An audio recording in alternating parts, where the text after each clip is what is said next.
hello, ladies and gentlemen. Welcome back along to another episode of The Young Farmer. My name is Andy. It's been a while. We are back. We've been busy, but we'll come back to you here. And we're doing something a bit different today. We are, well, we're carting sugar beet, but we're also ploughing in sugar beet ground, and then we're going to be drilling straight behind it as well there. So we've got a lot to do today. The boys are just getting themselves all ready to go there. This is not my harvester, obviously.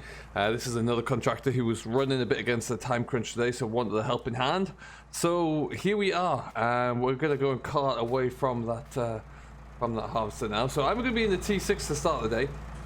And then we do, like I say, got the boys set up there over with the two class tractors. They're going to be ploughing this in and then working it in straight away. So the idea being that we can get this all done in around about a day, or not even half a day really, depending upon how quickly we can clear some ground here. This shouldn't take too long to plough in, so that's going to be the aim for us today. First things first, though, we've got a brand new front weights. We've got 3 of these, one in the lovely Ford blue and, or New Holland blue and black.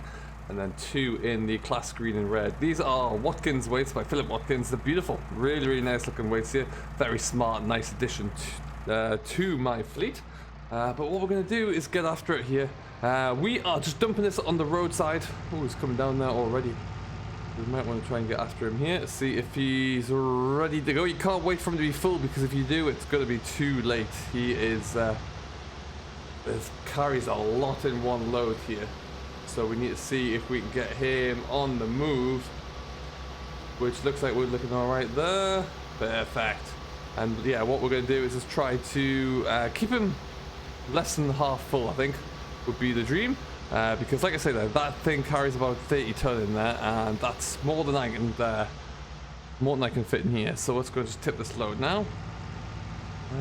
It's not quite a full load, but it'll get it back up to the end where we'll get him unloaded properly. Combine driver took a bit of, or the beet harvester driver took a bit of a wedge out here, so he's squaring himself up. But the idea being that we're going to work away from this side, so we start drilling up this edge here. That should give us a bit more space to work with. So we'll get the boys onto that very shortly.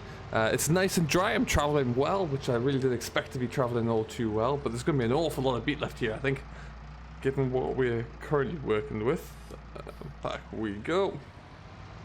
And yeah, we'll just get stuck in there at some point, I do believe. Oh, that's a bit farther. Going to come in with one of those big old kind of loaders, the conveyor belt machines that pick everything up and take it into, and just load it into the back of a lorry. So they're going to be looking into that one. Don't worry about that in due time. But you can see the harvest is really booking it along now, actually. We have to do our best to stay ahead of the game here.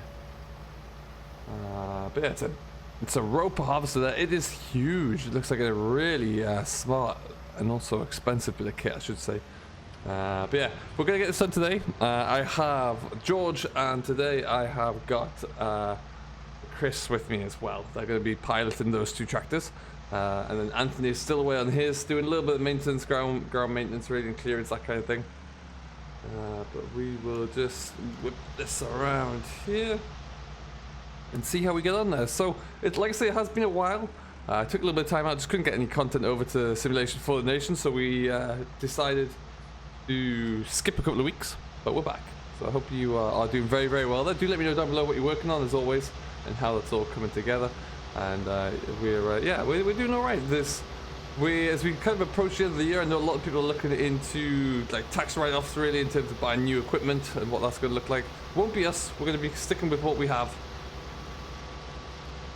Ooh, get over there, Andy. There you go. Put myself in there a bit better. Fantastic. We're loading up there. Like I say, yeah, it won't be us who's loading up there. We've got a good setup right now. We've kind of taken everything on board that we need to at the moment. The weights were the last thing that we were going to be buying. Just a few little things to smarten ourselves up with. Oh, there we go. That must be us empty. Fantastic. So we've got a little bit of time to wait.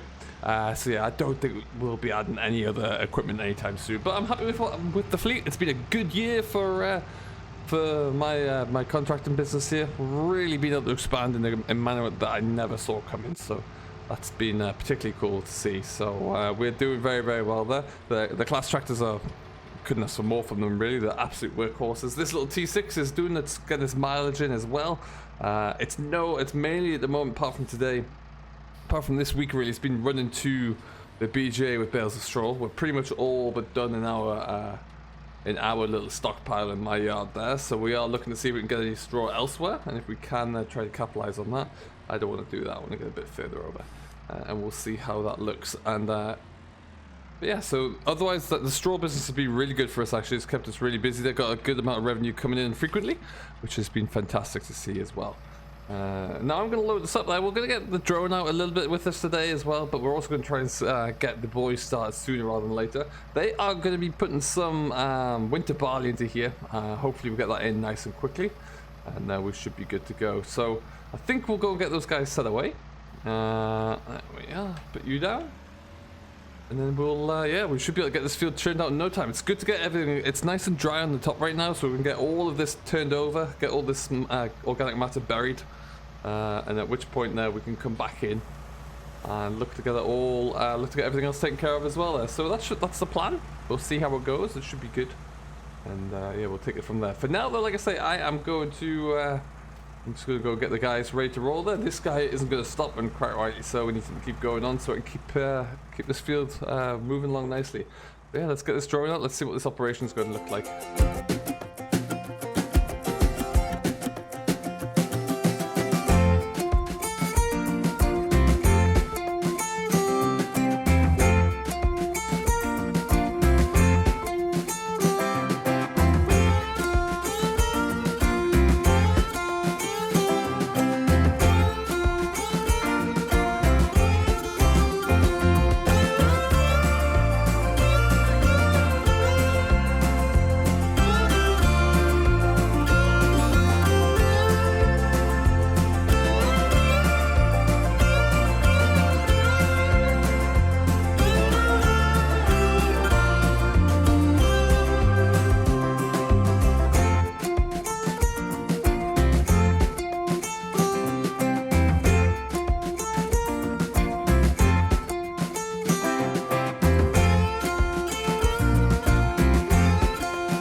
Folks, well, we are trying to get caught up now. We've had a bit of an issue with a machine breakdown. The tractor on the Arian on the plow, the 830, which is my iron, has decided to have a malfunction. It's the first one we've had with that, actually. It's a bit weird, but nonetheless, we're going to have a look into that one in just a moment there. We've got George is away there now anyway, drilling, which is fantastic. And because I was stuck talking to Chris there, we are in a little bit of a predicament. So the Beet harvester is full, so we're just gonna let this try and empty this out as much as possible here. Ooh, he's moving. Time is money, I guess. And we'll see what we can do to get this back on its way as quickly as we can. I have got a fitter coming out to have a look at the class, so hopefully that won't take too much longer, and then we'll get that sorted out there as quickly as possible, because it's certainly not ideal to have any kind of downtime there. But like I say, we're drilling barley, we were ploughing, we're harvesting beet there, and we're going to get this all done. So I'm just going to keep the harvester going as quickly as possible. The rate we're going right now, that harvester's not going to be here for much longer, as I'm sure you... I try to get a little bit of different time-lapse of bits of footage going there for you, so hopefully that's going to reveal something. Yeah, all we can do now really is kind of push on here and get as much done as possible. So I am at the moment just tipping this here. It's not the tidiest, but if the customer ones, I can always come up here and push it all up with the telehandler, and we'll see how it looks. But yeah, it looks like, I mean, the barley is going in very, very well actually. It looks very good underneath, very good conditions, so that's good news. Great thing about doing this so quickly is that it doesn't allow any water on the surface to kind of any standing water saturate the top couple of inches, so it's good in that respect there. And yeah, just a good efficient job to get this all done nice and quickly. Up comes the trailer. Slow hydraulics on this thing to get this pushed up. I have to have a look into that, speed that up a little bit. But yeah, I did think about putting the Unimog on here to give this a bit of a try as well, but just also felt that, I don't know, maybe it was going to be lacking just a little bit of grip in case it got a bit too sticky. But yeah, it seems to be okay for now anyway. We'll see how the rest of the day goes. Okay, this is quite light soil as well to see. I was talking to the harvester driver here, and that harvester has the functionality to go to crab steer to kind of reduce the load on the soil, but he says traditionally he never has to do that in this field because it's so light. The compactions are almost at the minimal because of the large tires on there anyway, so hopefully that will continue. Oh, here he comes into the corner. There we go. This doesn't load as some lick for sure. The amount of beet that fills up in this trailer is pretty impressive all of a sudden, and there's another load gone. So we're trying to. This is what I was saying about earlier. If you fall behind, it can be a bit troublesome because it doesn't take long for him to kind of get ahead of the game. So we'll see what we can do about catching up there. I'm gonna have to wait to see the harvester driver return, and also wait to see if when the fitter guy will arrive here, because I want to really get that taken care of. I'm going to sneak in front of you here, George. Thank you very much.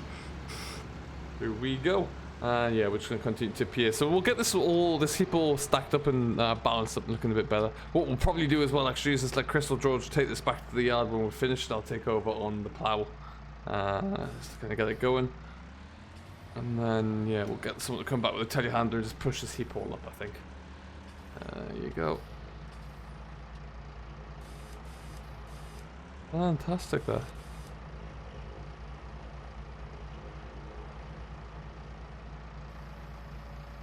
There we go. Yeah, Beet's fairly racking up here. So we're going to get that all taken care of. We'll wait to see when the fitter arrives to get the plough taken, or the pipe on the plough fixed. And I'm just going to follow the drill for a little bit there, I think, now, and try and get this harvester all caught up. Well, alright then, ladies and gentlemen, welcome back. You can see the field has been cleared, and I'm just squeezing Chris here, who's taken over on the drill. George has taken the New Holland back there. That's all done now. We've finished carting. I've taken over the plough, as you can well see. We got the hydraulic hose fixed on here. That was the issue. The fitter took a little while to come out, which in some respects allowed the beet harvester to get us all the way through there. But we're done there now, and we're going to power on into the evening to get as much of this field done as possible. So it shouldn't take us too long there. We're already motoring along now anyway. Alright, we should see that. Yep, there it goes. Chrissy's taking over that way. Fantastic. So yeah, like I say, we're going to try and get as much of this field done and dusted this afternoon here whilst it's still nice and dry. The harvester is waiting for an escort before it will disappear. I think we're going to unhook that. Must be having to unhook that header on the front there because you can't really see a great deal there at all. So yeah, they're waiting for the escort to come back so they can get on with it, and then they'll be away. But yeah, I mean, look at the field conditions here. It's looking immaculate. It really, really is, and it's plowing over very nicely indeed.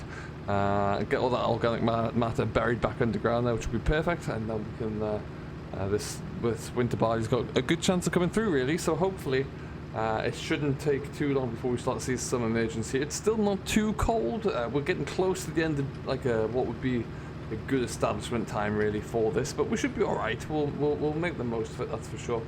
And we'll see how we get on there. But yeah, all in all, it's not looking too bad.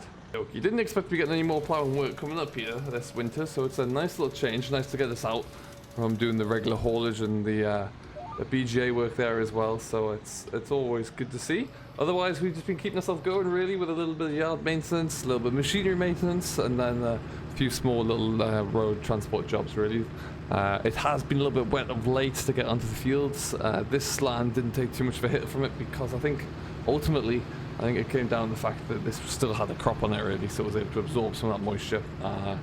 And the canopy of the beet was able to kind of protect the ground a little bit, which is good news. So travelled very well, wasn't too wet at all. I've seen some fellas out there lifting beet in a right wet hole, but this has been quite productive here. So hopefully this should all be good there. I need to really try and get ahead of this drill because he's coming after us. He's got a slightly wider drill, about 4 meters. I'm a little bit under 3, so he is. Yeah, I'm going to really see him catching us up pretty quickly there. So we'll have to see. But as far as beet holes go, that looks pretty good for me. Quite a bit there. So it'll have to get tied up a little bit. We'll probably bring the telehandler up just to kind of loosen that up there. So when that big, I don't know what it's called, but that big grouper or rower or conveyor belt, really, when that comes in there, shouldn't have a problem. We'll see. Over we go. And otherwise, that is pretty much us, really. I'm going to keep going with this today. I thought the T6 handled that heavy trailer full of beet very nicely, actually. Travelled across this ground fantastically well. Really, really did. And then hopefully all the footage came out very well for you and looked fantastic. So we'll stuck that one up there for you all to see. We'll see how we get on. We could have nearly had this field finished if we weren't stuck waiting for the fitter to arrive. He took quite a little bit longer than I was anticipating to show up there. That's been done for about half an hour, 40 minutes now, and we were quite close behind him, so we'd be at least at least 2/3 of the way through here, if not more. But what can you do? What we will continue to do, though, I think, is just keep pushing this through here and see how we get on for the next couple of hours, and we'll try and get this all buttoned up today. And then if the weather stays dry, we'll bring the rollers in tomorrow and just kind of get that tickled over and pushed in a bit more, so it should be looking good. But for now, I have been the Young Farmer. I do hope you have enjoyed this. If you haven't yet to do so, don't forget to hit that like button, subscribe to Simulation for the Nation, who as always kindly agrees to host everything. We will see you all in the next one. Until then, though, folks, do stay safe, enjoy what you're doing as always, and we'll catch you later.